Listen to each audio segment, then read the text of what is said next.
Thank you very much for having me here and organizing this mind-opening conference. Before I will start my presentation, I have this really strong urge to react on Professor Stepkowski's words about measures, because it reminded me on the One Ring from The Lord of the Rings, and especially the poem describing it. Like one measure to rule them all, one to find them, one to bring them all, and in the darkness bind them. So, putting the joke aside, at the conference in November, I spoke about the cultural diversity of the states of the European Union and how this diversity raises a number of questions at the level of the states and the level of the European Union. And this presentation will explore the idea of what this might mean and what it implies for a federalizing European Union. To start with the basic fact, the European Union is a culturally plural land, taking into account the nationalities, the languages, the religions, customs, and so on. And cultural pluralism, in a very basic sense, is about the interaction of diverse cultural, ethnic, and religious groups. And an organization, whether it is a unitary state, a confederation, or a federal state, if it is culturally plural, and all of them are culturally plural, must ensure that this interaction is in reality and essentially peaceful coexistence. A peaceful coexistence that creates loyalty to the state and society and solidarity between the communities, thus leading to social peace as the most important goal of the state. In such situations, if we look at the question of the interconnection of culture and power, in reality we see that there is one or more so-called dominant cultures. All societies are politically and economically organized, and it is through the possession of power that scarce resources are distributed. The leading group or groups that have power determine this distribution and also determine the traditions and disseminate them among the population.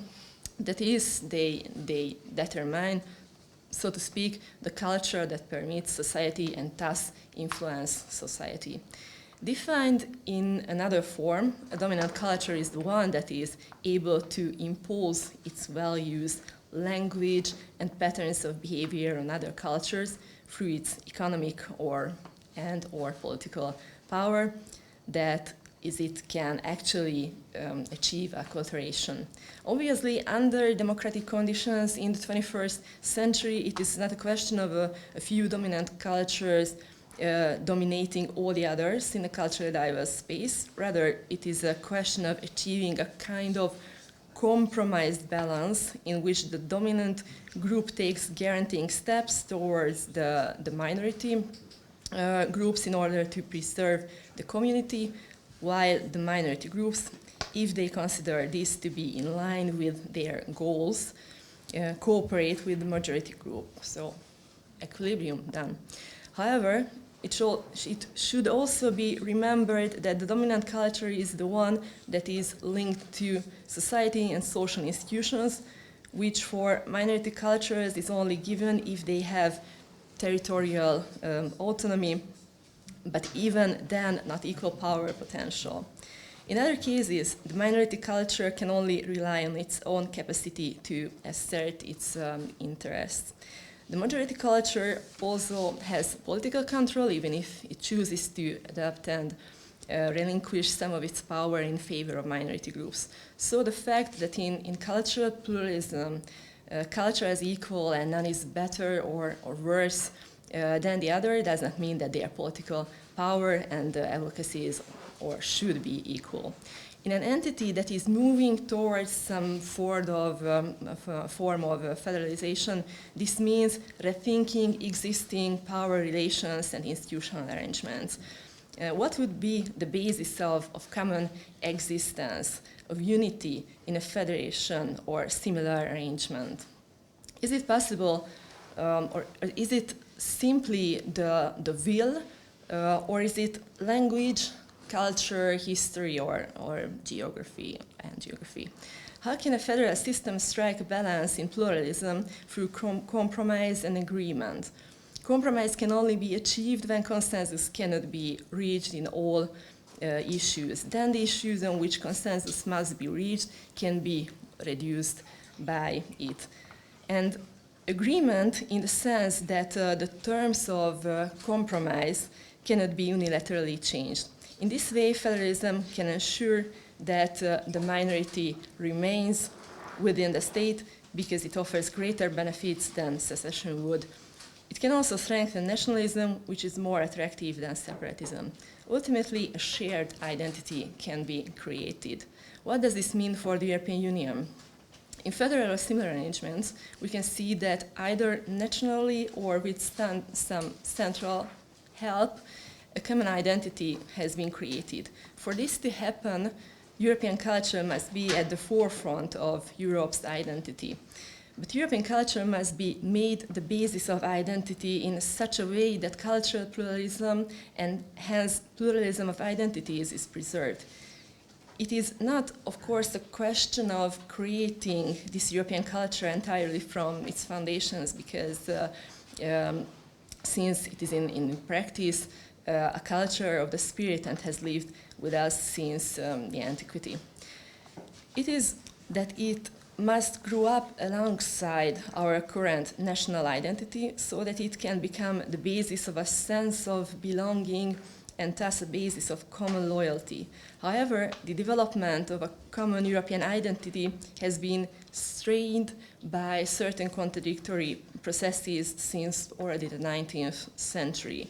For example, in Hungary, Ágnes Heller has written about this thing that Europe perceives itself as the West itself, which is democratic, progressive, and modern, but that, on the other hand, it is not moving towards the creation of a common culture, but in the opposite direction.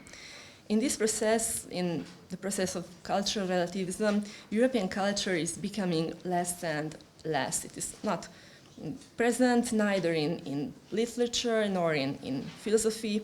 Even works created in a universal medium such as opera, she says, retain their national character. And in the process, it makes no difference where European culture comes from, whether it is Latin or Greek, because each people has its own culture and each culture equally valuable. And even if there is a European culture, it does not derive from the European consciousness, because European culture is in fact a collection of natural cultures. The European Union, if it is to become a federation, or at least to centralize more power for itself, must confront these contradictory processes and promote the creation of an autonomous European culture and identity based on it, because without this emotional attitude, loyalty is difficult to achieve.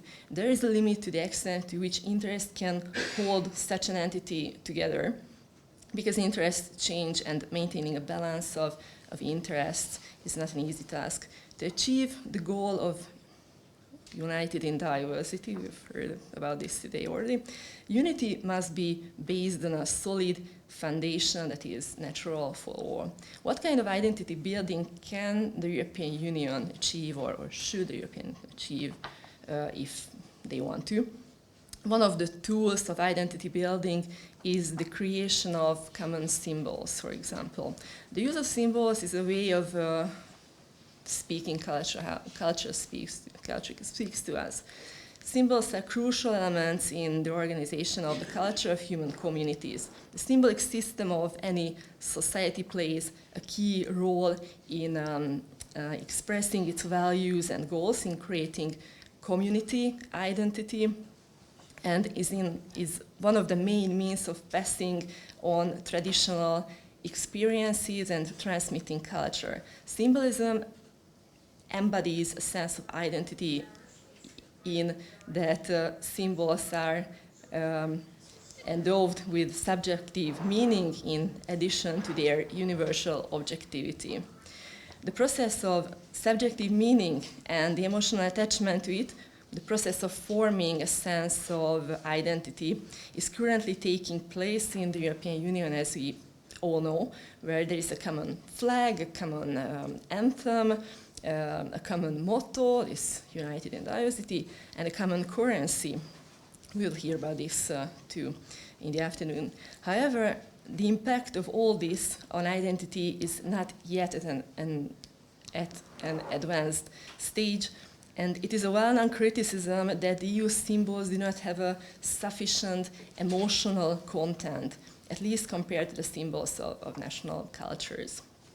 Another method is the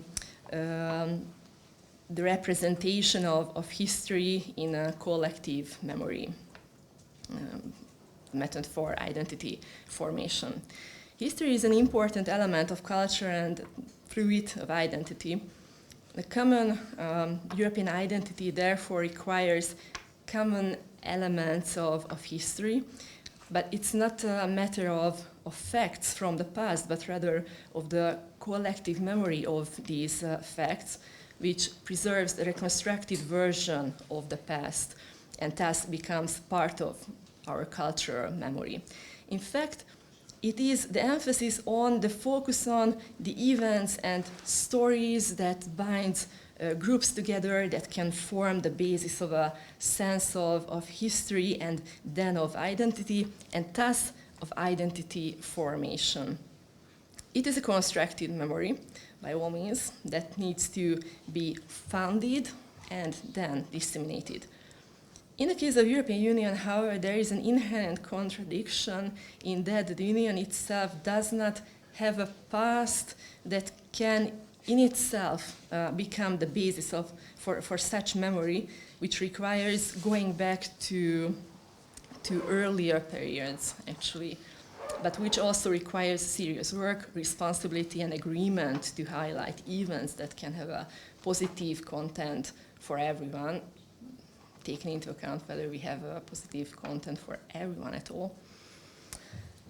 Then there is the common language, which is one of the most, or probably the most powerful tool for identity building, but we know that there is no intention to do so, thankfully. And finally, institutional system, what we heard a lot about this today. We can focus on the EU citizenship, for example, especially the rights that go with EU citizenship. One of the elements of this was the adoption of the Charter too, or even the strengthening of the idea of solidarity. It should be noted, however, that there is a much stronger attachment to one's own nation or to regional units or culture groups. Another issue of institution building is state building itself. Here, the basic historical experience is that successful state building is usually part of some kind of post-war settlement, and that the existence of an internal social demand is also an important part of the success. The existence of such internal social demand for institutions is at least doubtful in the case of the European Union. And there are a few means to create such demand, and as, for example, Fukuyama has written, such attempts by the international community have been more destructive, for example, in developing countries. It is therefore very difficult to create a basis of legitimacy for central power too.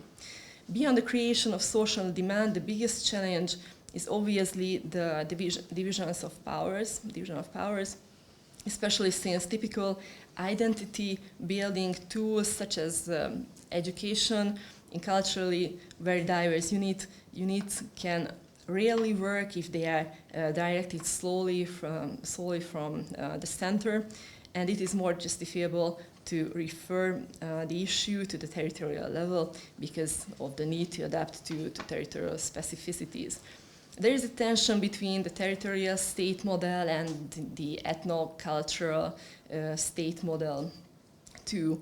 There is also no consensus on how to deal with those who are culturally different, be they national minorities or immigrants, although the latter is something that a federalist system might be better able to deal with if it does not seek to dominate all aspects of the issue, but allows room for territorial specificities. It's also a question whether there is a goal like that. In short, the federalization process is not simply about a balance and division of powers between the central and the territorial levels, centralization or the opposite process, but must involve identity building that emphasis on the specific elements that bind communities together, the development of loyalty and the creation of social peace as a result. Part of this process is deciding what we think of ourselves, what holds us together, what is the basis of a distinct European culture. But this is also part of defining ourselves, not only for ourselves, but also against others, like who are we and who are they, other people. This process has started in the European Union, but in many respects they are in their infancy and by any means far from consensus. This is where we stand right now, and where we stand right now, we have heard about this already in the morning, for example, from Professor Bertram Mathieu. Thank you very much for your attention.